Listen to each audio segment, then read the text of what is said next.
Bienvenidos a Frontera Geek. El día de hoy comenzamos a explorar el complicado universo que inició con la catástrofe de Central Park. El misterioso incidente clasificado en los archivos gubernamentales como Evento Cloverfield.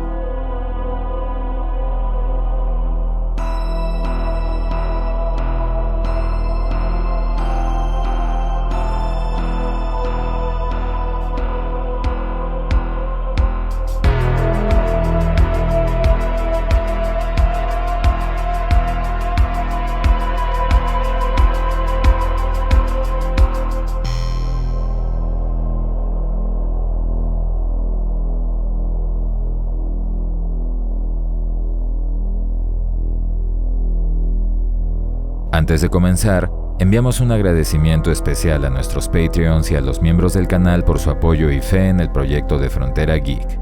Muchas gracias, amigos.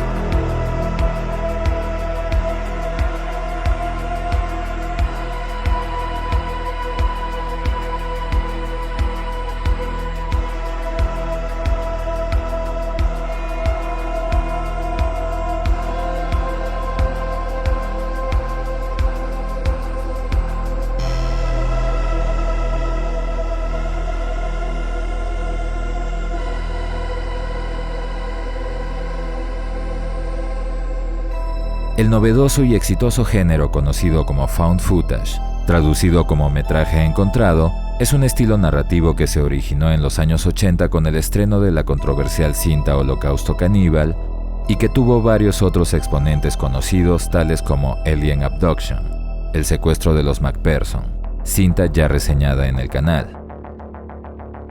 Dicho género, sin embargo, tomó real importancia comercial recién a finales de la década de los 90 con el triunfante estreno de El proyecto de la bruja Blair, película que en ese momento lo estableció como una nueva categoría en el cine y que terminó dando origen a otras exitosas producciones como la saga de Actividad Paranormal, la también conocida película española REC o la franquicia que comenzaremos a analizar en este video, Cloverfield.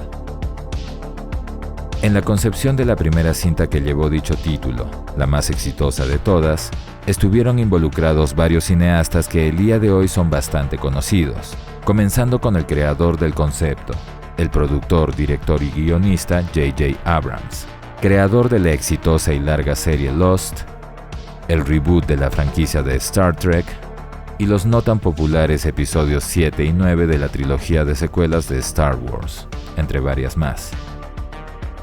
Fue durante una campaña promocional para una de sus películas que Abrams visitó Japón y se quedó sorprendido de ver que Godzilla, el colosal monstruo que fue creado en el año 1954, seguía siendo un personaje popular y presente en tiendas y medios de entretenimiento, realidad que lo indujo a pensar en la importancia cultural del titán para su país de origen y el cómo los Estados Unidos también necesitaba un monstruo propio, uno que a diferencia del King Kong original, ofreciera una experiencia mucho más intensa e impactante.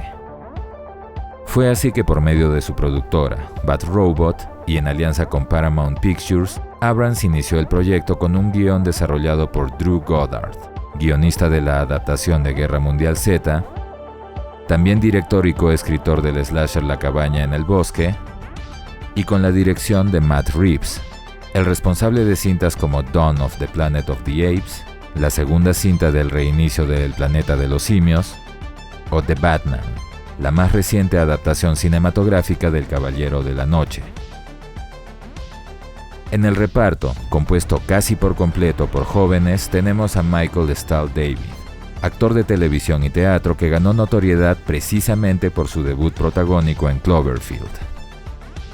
Mike Vogel, quien participó en el remake de Texas Chainsaw Massacre del año 2003 y en Havoc del 2005 junto a Anne Hathaway. El comediante T.J. Miller, conocido por sus roles cómicos en series como Silicon Valley, Transformers Age of Extinction o la saga de películas de Deadpool. Odette Anable, conocida por su participación en la exitosa serie House junto a Hugh Laurie o la cinta de horror The Unborn, La profecía del no nacido. La canadiense Jessica Lucas, conocida por su participación en series como Gotham o películas como The Covenant. Y Lizzy Caplan, famosa por roles como el de Mean Girls junto a Rachel McAdams, la cinta Love is a Drug o series como The Class del 2006. El soundtrack estuvo a cargo de Michael Giacchino, ganador del Oscar por la musicalización de la película animada Up y famoso por componer la música de cintas como La Sociedad de la Nieve, entre varias más. A continuación veremos parte de los archivos del Departamento de Defensa de los Estados Unidos, múltiples avistamientos del caso designado como Cloverfield. La grabación se extrajo de una cámara encontrada en la zona denominada como Incident Site 447, antes conocida como el área de Central Park. Los primeros minutos del metraje corresponden a la mañana del 27 de abril, en el departamento de Robert Hawkins, el dueño original de la cámara filmadora. La secuencia posterior establece el inicio de una relación romántica con una mujer que posteriormente se identificaría como Elizabeth McIntyre. Tras una conversación en la que la pareja determinaba visitar la zona de Coney Island, la secuencia registrada en el video es borrada y reemplazada casi totalmente por una nueva filmación efectuada el día del siniestro, el 22 de mayo del mismo año. En la nueva grabación, el hermano de Robert, Jason Hawkins, y su pareja, una mujer identificada como Lily Ford, llevaban a cabo los preparativos para dar una fiesta de despedida a su hermano, quien en los siguientes días abandonaría suelo americano para radicar en Japón, trabajando para una corporación de dicho país. Para realizar dicha tarea, Jason encargó la cámara a Hudson Platt, el mejor amigo de su hermano Robert, para que documente la fiesta y filme mensajes de despedida y buenos deseos. La reunión se desenvolvía con aparente normalidad, con los invitados, la toma de declaraciones y mensajes y hasta la llegada de Robert. Durante la fiesta, sin embargo, se dio un conflicto emocional que se convirtió en el elemento motivador que permitió obtener este valioso metraje del caso Cloverfield. Elizabeth McIntyre llegó a la fiesta de Robert con un acompañante, revelando que en algún punto de su relación hubo un distanciamiento y conflicto que de momento no fue esclarecido. Tras una incómoda discusión con la joven, esta se retiró de la reunión con su acompañante, y en una conversación privada que no tendría que haber sido grabada, Robert confesó ante su hermano y su amigo el haberse distanciado de ella para evitar desarrollar un lazo fuerte, en vista de su inminente viaje y cambio de vida. Y fue en medio de ese intercambio que un sismo y un apagón iniciaron los eventos de interés gubernamental. Conmocionados, los invitados se reunieron para ver las noticias, y el primer boletín informó sobre un supuesto sismo con epicentro en el sur de Manhattan, ubicación en la que un buque petrolero industrial se había volcado, cerca de la Estatua de la Libertad. Estando cerca de la zona y habiendo despertado su interés y curiosidad, los invitados subieron a la azotea de su edificio para tratar de observar con sus propios ojos. Y fue así que atestiguaron la destrucción del edificio Woolworth, una gran explosión que despidió numerosos restos incandescentes a varios metros a la redonda y que obligó al grupo a volver al interior intempestivamente. Al descender hasta el primer piso y salir del edificio, la nube de humo y polvo imposibilitaba observar el lugar de la explosión, pero solo segundos después, proveniente de la misma dirección, un segundo ataque se hace evidente cuando la gente vio un bólido golpear y rebotar en los edificios hasta que al aterrizar, reveló ser la cabeza de la Estatua de la Libertad. Pese a su estructura metálica, densa y pesada, la cabeza presentaba arañones y marcas que denotaban haber sido presa de un ataque de descomunal fuerza, la suficiente para arrancarla de la estatua y lanzarla por varias manzanas. Un segundo sismo proveniente de la zona de la explosión atrajo la atención del camarógrafo, logrando filmar entre el polvo una colosal masa en movimiento, y segundos después, el derrumbe de otro de los edificios más altos desencadenó una nube de polvo y escombro que forzó al grupo a refugiarse en una tienda cercana. Desde el interior se registraron imágenes y sonidos que correspondían al avance de la nube de polvo, pero también gritos de gente y una secuencia de nuevos temblores con un patrón temporal definido, lo cual hizo evidente que el causante de los derrumbes transitó por esa misma calle en ese momento. Fuera de la tienda el aire estaba enrarecido, lleno de polvo que también cubría la calle, exhibiendo varios incendios y destrozos que no podían haber sido hechos con medios militares ni convencionales. Una conocida del grupo, la mujer identificada como Marlena Diamond, había estado en la calle durante el suceso y atestiguó lo que ocurrió. Las personas que estuvieron afuera después del derrumbe fueron devoradas por el gigantesco agresor. El grupo se unió al éxodo de habitantes de Manhattan. Personal de salud y policial salió a atender a los heridos y guiar a la población en la evacuación. Las indicaciones de los civiles fueron las de evacuar la isla por medio de los puentes. Cruzando uno de ellos, Robert recibe una llamada telefónica que lo obliga a apartarse del ruido, separando al grupo en el que estaba. La llamada era de Beth McIntyre, quien parecía pedirle ayuda, pero el ruido ambiental no le permitía escuchar lo que le decía. En esa localización se dio un nuevo avistamiento, trágico para el grupo, con Jason Hawkins, el hermano de Robert, siendo asesinado junto a decenas de personas cuando el puente fue derribado por un tentáculo o apéndice de la criatura en cuestión. La estabilidad de la estructura falló en todos sus niveles, por lo que las personas tuvieron que regresar a Manhattan. De vuelta en la ciudad, el grupo estuvo en shock durante algunos minutos, asimilando su tragedia. Quizás buscando mantenerse enfocado y no abandonarse por su pérdida, Robert se empecinó en volverse a comunicar con McIntyre, y al haber agotado la batería de su teléfono, decide tomar otro en una tienda en donde los canales de noticias ya tenían imágenes aéreas de la criatura en cuestión. Unidades militares y la Guardia Nacional fueron desplegadas para combatir al intruso, mientras los civiles eran evacuados de las cercanías. El primer acercamiento militar, sin embargo, tomó las primeras bajas cuando el blanco liberó de su cuerpo una especie de sistema de defensa.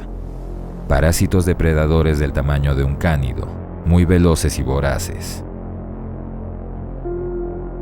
Al obtener un teléfono, Robert pudo escuchar el mensaje de McIntyre. Estaba herida y atrapada bajo escombros en su departamento en el centro de la ciudad. Aún contra la opinión de sus compañeros y las instrucciones de las autoridades, Hawkins decidió embarcarse en una misión de rescate probablemente suicida, arrastrando a los demás a ella con los lazos de fidelidad y amistad que los unía. En el camino, el grupo quedó atrapado en medio de una de las operaciones de ofensiva militar, con el blanco de un lado y las tropas terrestres del otro, y aunque las unidades eran numerosas y el calibre de los ataques de gran magnitud, ningún efecto considerable pudo observarse. En medio de cientos de disparos y misiles, el grupo de Hawkins tuvo que refugiarse en la estación del metro más cercana. Mientras la operación militar se llevaba a cabo en la superficie, el grupo de Hawkins tomó un respiro en la estación, algunos minutos para descansar y asimilar lo que estaba ocurriendo, incluso para comunicarse con algunos familiares. Después hicieron una nueva ruta a través de los túneles del metro, por donde se desplazaron con relativa tranquilidad, hasta que fueron alcanzados por una manada de ratas que se movilizaba en una misma dirección, un comportamiento típico de supervivencia. Algunos sonidos extraños en la oscuridad los preocuparon. Fue usando el sistema de visión nocturna de la cámara que se permitieron descubrir que estaban siendo seguidos por los parásitos de la criatura. Seres que al verse descubiertos se lanzaron a atacarlos, logrando herir a Marlena Diamond con una mordida, pero perdiéndolos en una de las estaciones. Aunque era una herida de gravedad, solo parecía ser una lesión física. Con el riesgo de los túneles incrementado por los parásitos, el grupo retomó el camino en la superficie, y aunque su suerte pareció cambiar al dar con uno de los puntos de operación de la Guardia Nacional, el daño que Marlena había sufrido estaba más allá de sus capacidades. Con el tiempo, la mordida de los parásitos ocasionaba una hemorragia interna masiva y terminaba con la muerte de la víctima mediante la expansión de sus cuerpos y la explosión de su cavidad central.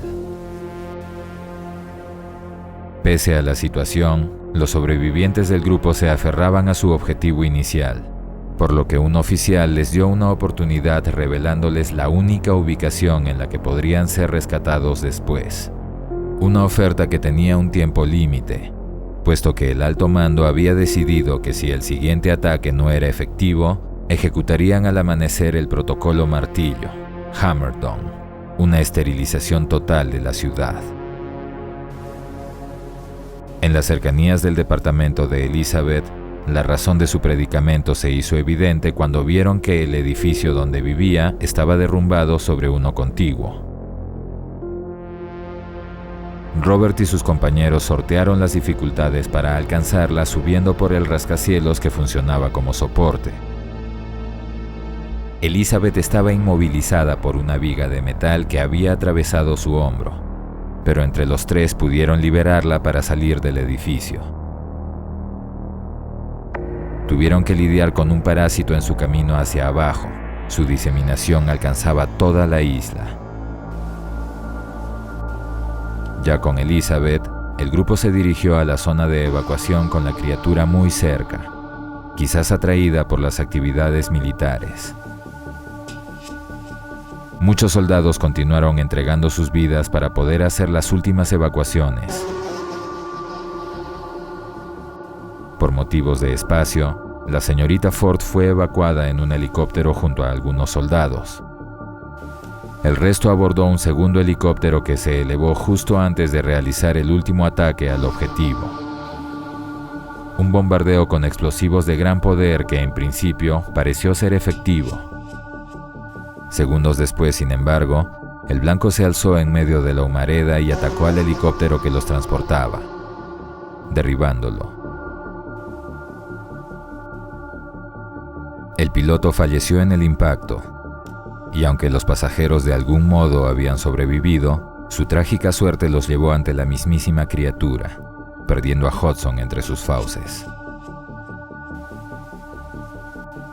Robert Hawkins y Elizabeth McIntyre huyeron y se refugiaron bajo un pequeño puente. El hombre sabía sobre la operación Martillo, pero decidió no decirle nada a la joven. Usó la videocámara para dejar un testimonio sobre sus identidades y sobre aquellas personas que habían perecido en la tragedia que se desató durante la noche del 22 de mayo. Llegado el momento de la esterilización, ambos jóvenes quedaron cubiertos por escombros y su muerte se sobreentiende. El último segmento de filmación corresponde a la grabación previa del 27 de abril. Algo se estrella en el mar de Coney Island, el probable inicio de lo que eventualmente terminaría con sus vidas.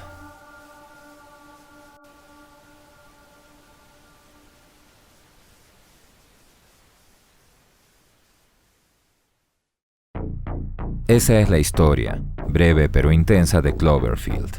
Y en este primer video nos centraremos en los aspectos técnicos, innovadores y el alcance que la cinta tuvo. Teniendo en cuenta que la película se presenta como parte de los archivos secretos del Departamento de Defensa estadounidense, decidimos narrar la historia de manera más cercana a lo que un agente del gobierno expondría que al relato de sus propios protagonistas.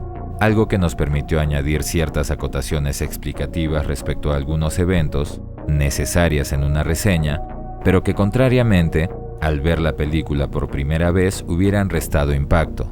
Y es que la más llamativa e importante característica de Cloverfield es que la trama no se presenta desde el punto de vista de las autoridades o los mandos militares, sino de simples civiles que intentan sobrevivir la noche, sin guía, sin armas y sin ningún tipo de conocimiento o preparación.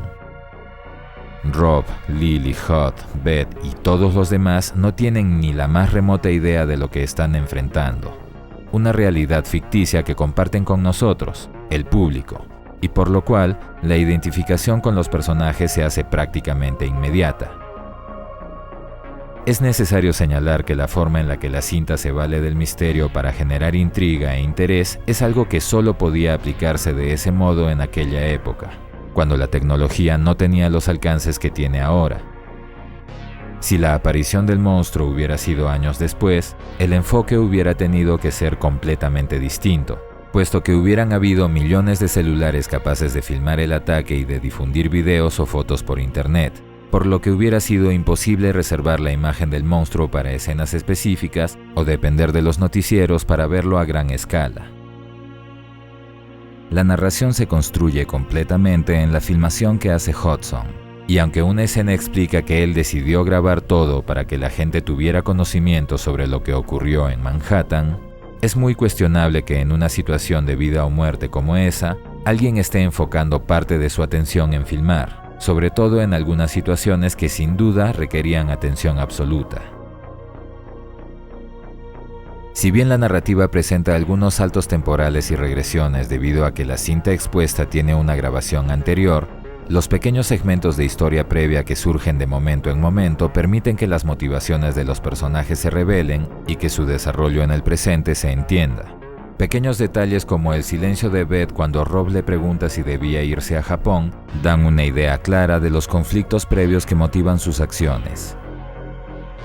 El salto temporal final es sin duda el más significativo de todos, puesto que después de ver los últimos segundos de la vida de dos jóvenes que hicieron hasta lo imposible para sobrevivir, la cinta nos presenta una imagen de lo que fue un momento feliz en sus vidas, aquello que fue truncado trágicamente. Un cuestionamiento común respecto al protagonista lo señala como obstinado debido a su evidente fijación con el rescate de Beth, campaña que termina con la muerte de todos exceptuando a Lily. Pero si observamos con detenimiento su actitud, podemos apreciar que su determinación surge del deseo de enfocarse en un objetivo, algo que le permita continuar en pie y no abandonarse por la violenta muerte de su hermano.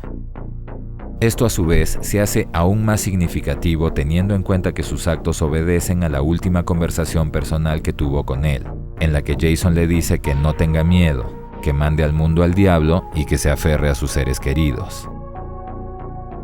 Existen varios diálogos significativos cuya importancia se descubre recién al relacionar eventos posteriores o previos, y esto deja en claro que por más simple que sea la historia, ocurrida solo en el lapso de algunas horas, la película tiene varias capas de desarrollo que pueden ser analizadas. Aunque quizás sea innecesario señalarlo, no podemos dejar de mencionar que la intensidad visual y sonora de las escenas es muy impactante. Los llantos y situaciones dramáticas logran cautivar y crear conexión emocional o angustia, y en contraparte, las escenas de acción pueden ser abrumadoras, tan intensas que quienes las ven por primera vez o las vuelven a ver después de tiempo, terminan al borde de sus asientos por la tensión que les genera. Eso además de la fotografía, y es que pese a tratarse de una cinta de estilo found footage, el director se ocupó de que el público tuviera imponentes escenas de gran atractivo que también la hagan memorable visualmente, como la cabeza cortada de la Estatua de la Libertad y todo lo que dicha imagen simboliza, sobre todo para un estadounidense. Logro que es alcanzado gracias a que la adopción del formato found footage no se hizo con el propósito de disminuir costos como en varios otros de sus exponentes, sino por ser el medio más idóneo para narrar la trama y generar interés e identificación. Su presupuesto de producción de 25 millones le permitió contar con profesionales de primera línea, aunque sus habilidades y procesos de filmación tuvieron que ser adaptados para simular la inexperta grabación de un aficionado. Y claro está, también les permitió acceder a un CGI que aún hasta hoy se ve aceptable en la mayoría de escenas que fue usado. Como ya dijimos, el presupuesto de Cloverfield fue de 25 millones, una suma muy distante al común denominador de las películas de Hollywood, incluso en aquella época, y logró recaudar la cantidad de 172 millones, por lo cual se consideró como un rotundo éxito comercial. Pero si bien es cierto que la película se sostiene sola y merece el éxito que tuvo, gran parte de su alcance se debió a la magnífica campaña mediática que la acompañó. Numerosos recursos que van desde su primer tráiler hasta los virales que fueron cuidadosamente diseñados para generar intriga e incluso duda respecto a su naturaleza, real o ficticia. Elementos que ampliaron la mitología de su universo y que en su momento dieron respuesta al más grande enigma que la cinta nos presenta. ¿Qué es lo que atacó Manhattan y de dónde provino? Pero eso es información para otro video. Atentos al canal. Enviamos un saludo a nuestros amigos y miembros del canal Clau Myers y Adrián Pacheco, hermanos mellizos, por su cumpleaños este cercano 18 de noviembre. Esperamos que pasen un día excelente y muchas gracias a ambos por su apoyo. Esperamos que esta reseña les haya gustado. Déjennos su like, compartan el video, suscríbanse activando la campanita y recuerden que pueden hacerse miembros del canal o de nuestro Patreon y así ayudarnos a traerles mucho más contenido como este. Soy Dexeo. Gracias por el apoyo y preferencia. Hasta la próxima.